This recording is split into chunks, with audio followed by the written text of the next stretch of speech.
assim, fulana é fresca demais. Ave Maria, não. Ela não vem aqui porque ela... Gente, primeira coisa que a gente tá entendendo aqui no nosso papo é que não é frescura, né, Janaína? Não é. E quanto mais a pessoa tenta argumentar ou falar ou julgar, mais difícil é para a pessoa. Sim. Então, a gente entende que a fobia é algo que parte do irracional. Não adianta a gente tentar justificar. Precisa de um tratamento para que a pessoa possa melhorar. A Ruth Santini traz, inclusive, o relato dela. Eu tenho claustrofobia, ou seja, medo de ficar fechado, em lugar fechado com muita gente, né, Jana? Também morro de medo de insetos voando, principalmente baratas. Meu coração chega a acelerar, eu fico suando frio. Ou seja, os sintomas físicos que a gente já abordou anteriormente. Que é do medo, e né? Ela está dizendo, o que é que ela deve fazer para controlar esse medo? A primeira coisa, Ru, é você entender se é medo ou fobia, que a gente falou, né, Fernandinha, agora há pouco, a definição de cada um, e com isso você pode avaliar. Se for fobia, aí você precisa de uma ajuda mesmo. Por quê? Claustrofobia são lugares fechados, elevadores, aviões. Então, desse medo, você tem outros medos e outras consequências. Então, vale a pena você avaliar se isso não está te impedindo de fazer coisas importantes. Quando ela fala de medo de insetos voando, ela já muda o termo. Então, ela fala de medo. Então, talvez a gente entenda que o primeiro é um medo mais intenso, que pode ser uma fobia, e o segundo seja um medo mais normal, né? Ele diz assim, tenho medo, mas não me causa tanta dificuldade quanto isso. A gente precisa fazer essa escala. E pode sentir as duas coisas distintas, né? Claro. E aí, na sua casa, por exemplo, manter a detetização em dia para evitar, né, que esses insetos circulem, por exemplo, barata, aquela barata que eles mesmos... Eu digo isso porque a gente detetizou semana passada lá em casa, e aí o rapaz disse, eu disse aquela baratinha pequenininha, chata, ele chama barata francesa, né? Então, aquela ali, ela é infernal, porque geralmente o prédio detetiza, e por isso que é tão importante quem mora em prédio, quando o prédio detetizar, você também fazer a detetização no seu apartamento, porque ele disse, explicou, Jana, que elas vão se deslocando, elas vão buscando... Exatamente, elas vão buscando novos espaços, e aí sobe pelos ralos, e aí como o prédio já está todo detetizado, ela vai buscar um lugar que não esteja. Então, preste atenção também como é que está essa questão da detetização e ver outra questão da claustrofobia. Boa tarde, Fernandinho. É de pensar na morte. Desde que eu perdi meu filho de 3 meses, eu tenho fobia de multidões. Erivânia do Valentina. A gente vai entender como é que foi a perda do filho, né, Jana? Para poder entender também esse medo das multidões, né? Se tem relação ou se não tem, né? Ô, Erivânia, quando a gente fala dessa questão de perder, a gente já falou algumas vezes aqui do luto, né? Então, passa por fases. E quando você fala da perda do seu filho, então isso também é um estresse muito grande. O estresse, somado à ansiedade e ao medo, ele gera outras dificuldades. Então, vamos pensar, sabe, Fernandinha? Uma pessoa que ela já tem um aspecto ansioso, quando há uma condição de estresse, foi demitida do trabalho, teve alguma outra complicação, imediatamente esses medos, eles pioram. Sim. Então, uma pessoa, por exemplo, Praga estava me dizendo que um amigo dele tem medo de elevador, mas que mora no 14º andar. E durante a pandemia, aumentou o estresse. A pandemia não aumentou o estresse em todo mundo. O que foi que aconteceu? Ele, mesmo antes, ele morando no prédio, ele descia e subia do elevador. Quando o estresse da pandemia surgiu, ele deixou de andar. Ele não queria mais sair de casa. Por quê? Porque o medo que ele já tinha aumentou e potencializou com estresse. Então, ela teve aí uma questão de potência de estresse, que foi perder um filho, e aí tem esses outros medos que estão sendo acentuados, né? Potencializados. Erivânia, procura ajuda, né? Para entender essa questão do luto e para tratar as outras coisas também, que é tão importante a gente ter qualidade de vida, né? A Rosineide diz o seguinte, boa tarde, meninas, eu tenho medo do escuro, também tenho medo de quem já morreu, é a Neide, lá de Itambé. Essa coisa do medo do escuro, Jana, remete muito à infância, né? E as histórias, né? E as histórias. Você escutava histórias? Demais, gente. Medo de fantasma também, olha, não sei quem, as mães da gente usavam muito aquela história, o velho vai lhe buscar, se você não for dormir agora. Então, vale lembrar lembrar que muitas vezes as mães, os pais, os cuidadores acham que isso não vai ter repercussão nenhuma na vida do filho. Então a gente canta a música do boi, da cara preta, pega essa menina que tem medo de careta. Enfim, são coisas que a gente vai passando, né, de geração para geração e que reforçam no futuro, talvez, um medo para lá. E muitas vezes o senso comum vai passando determinadas coisas sem nem entender, que a gente chama de construção social, e isso termina gerando um impacto muito grande. Eu sei que muita gente tem medo de coruja, porque diz que quando a coruja passa em cima da casa, é porque vai morrer um ente querido, né? Vai morrer alguém. O que acontece? O que é que a ciência diz? A coruja, ela se alimenta de rato. Então, antigamente, o saneamento básico não era muito bom. O rato, ele urinava perto da calha da casa, onde as pessoas coletavam a água para usar, a pessoa tomava a água da casa contaminada e morria. Então, a coruja não tem nada a ver com isso, né? Mas ninguém sabe, vai passando, e vai passando, e vai passando, e termina que gera esses medos que a gente não sabe nem por que a gente está repetindo determinado medo.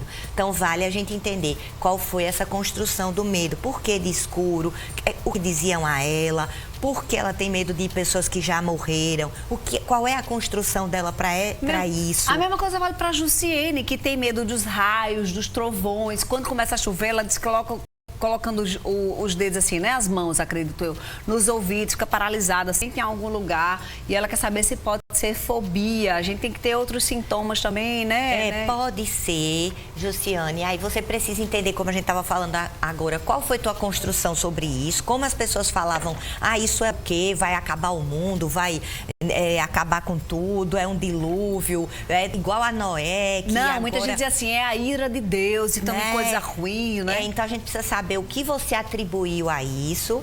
Qual foi a crença? Né? A sua crença, para que você possa melhorar isso. E se é algo que você consegue, como você está dizendo, passar, mas tem muita repercussão fisiológica, aí vale a pena você procurar um tratamento, porque trovões e raios terão sempre. Terão sempre. A gente não consegue ainda administrar a natureza, né? Acho que a gente também nunca vai conseguir. Vamos ver mais um, Raquel? Dá tempo? Pelo menos mais uma, vamos?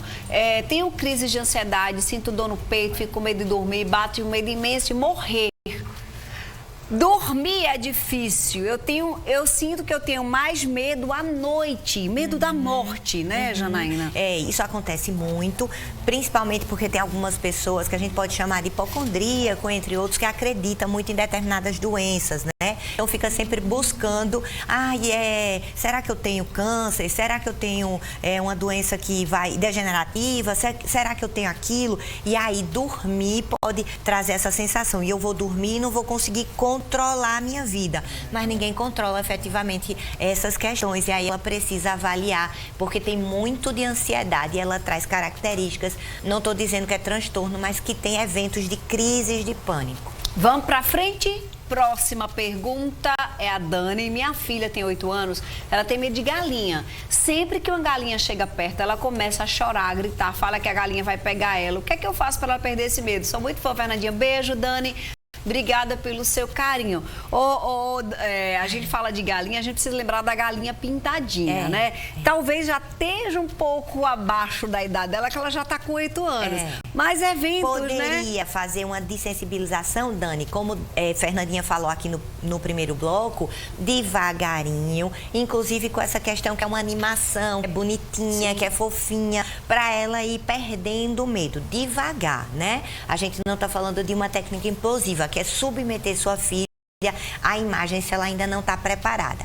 Mas a explicação de dizer, olha, é um animalzinho, e aí começar a mostrar figuras e avaliar se a figura causa o mesmo impacto e ir gradativamente subindo até que ela consiga ter essa tranquilidade. Seria muito bom se isso tivesse uma acompanhamento, né, para uma criança, mas de uma certa forma a dessensibilização funcionaria muito bem. Ô, Jana, aqui eu não sei, mas lá em Campina Grande, quando era criança, era muito comum na feira, no mercado, para os pintinhos coloridos. E aí seria uma ótima oportunidade, né, de levar. Mas tem nesses aras, às vezes, né, as pintinhas. Primeiro com a imagem, Fernandinha. Se for evoluindo bem, aí é como você disse, porque é tão bonitinho, né? Não é? E aí se for evoluindo bem, ela vai prosseguindo. Ó, vamos seguir com a Paloma. Ela diz que tem uma filha de 10 anos e ela tem medo de ficar em qualquer vão da casa sozinha, principalmente no banheiro. Qual tratamento devo procurar? Psicólogo, né, Jana? Uma psicoterapia, Paloma. Olha, as crianças, elas têm uma fase dos medos. E aí vale a pena, quando a gente fala sobre isso, de uma ajuda, procurar uma terapia. E é muito legal quando a ajuda é nessa idade, ou na idade da outra que relatou, ou nessa idade. Por quê? Porque as crianças estão em franco aprendizado. Então é muito mais fácil quando elas aderem à terapia nessa idade e aprendem muito rápido. Ó, um amigo partilhou aqui comigo no WhatsApp que disse assim: Fernandinha, eu tenho medo de cachorro, mas ele teve um evento. Ele foi mordido na mão por um cachorro indeterminado. Então é mais que natural você ficar com medo de algo que aconteceu com você, né? Ele disse que hoje até convive com o cachorro, tá no mesmo ambiente, mas não tem um cachorro consigo e é funcional muito, isso, não é, Jana? Ele teve aí uma dificuldade. Sim. Essa dificuldade gerou nele um trauma momentâneo. Ele não tem, como você está dizendo, prejuízo social, porque ele convive, porque ele sai, porque ele vê cachorro. Ele só não quer ter um cachorro. E é sua escolha, seu direito, tá tudo certo com isso. Tá tudo certo. Para encerrar, eu conheço uma pessoa que tem muito medo de sapo. Tem pessoas que sabem desse medo dele e insistem em colocar o bicho. Eu vejo a hora ele desmaiar. É normal ter consequência. Claro que tem consequência, né? Passa por situação de estresse toda hora. Sem necessidade, né? Então, assim, o que ela tá falando, que a gente... Era uma técnica da terapia comportamental que chama técnica implosiva, que é colocar a pessoa frente ao objeto fóbico e ela, em algum momento, ela ia parar de ter medo porque ia emparear a emoção. Não se faz isso porque percebeu que tinha muito mais consequência do que vantagem, desvantagem do que vantagem. Então, por brincadeira ainda por cima, eu acho que não vale a pena fazer isso com esse seu amigo. É isso, tá?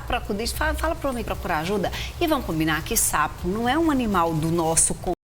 A gente não tem um sapo de estimação dentro de casa. É totalmente diferente de um pet, né? De um cachorro, de um gato, é bem diferente. Então vamos entender que situação é esse bicho, mas também entender que ele não vai oferecer risco a você, né? Então é trabalhar isso aí e saber que tem ajuda, gente. A psicoterapia está disponível para ajudar em muitas, na verdade, em todas as dificuldades. Então você busca ajuda, se está ficando disfuncional, está começando a atrapalhar seu dia a dia, busca ajuda. É só mais um motivo para você estar lá, depois você vai descobrir vários. Muito bem. Janinha está nas redes sociais, sim.